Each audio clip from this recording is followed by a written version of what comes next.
കേന്ദ്ര സർക്കാരിന്റെ ജാതീയതയിൽ ഊന്നിയ ഭരണത്തിൽ നിന്നും വർഗീയ കലാപം ഉണ്ടാക്കാതെ സംരക്ഷിക്കുന്ന സർക്കാരാണ് കഴിഞ്ഞ 9 വർഷമായി കേരളം ഭരിക്കുന്നതെന്ന് മന്ത്രി ഒ.ആർ. കേളു. CPM തിരുനെല്ലി പഞ്ചായത്ത് കമ്മിറ്റി നടത്തിയ വികസന മുന്നേറ്റ ജാഥയുടെ സമാപന സമ്മേളനം കാട്ടിക്കുളത്ത് ഉദ്ഘാടനം ചെയ്ത് സംസാരിക്കുകയായിരുന്നു മന്ത്രി.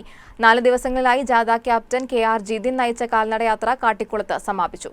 Kattikulam local secretary CK Purushothaman അധ്യക്ഷനായി. PV Sahadevan, PV Balakrishnan, KT Gopinathan തുടങ്ങിയവർ സംസാരിച്ചു. കോൺഗ്രസിന്റെ നേതൃത്വത്തിലുള്ള UDF ഗവൺമെന്റ് ഈ കേരളത്തിൽ അടിച്ചുപെടാൻ ശ്രമം നടത്തുന്നു. കൃത്യമായി കാര്യങ്ങൾ നമുക്ക് മനസ്സിലാക്കിക്കൊണ്ട് തന്നെ മുന്നോട്ട് പോകാൻ വേണ്ടി സാധിക്കണം.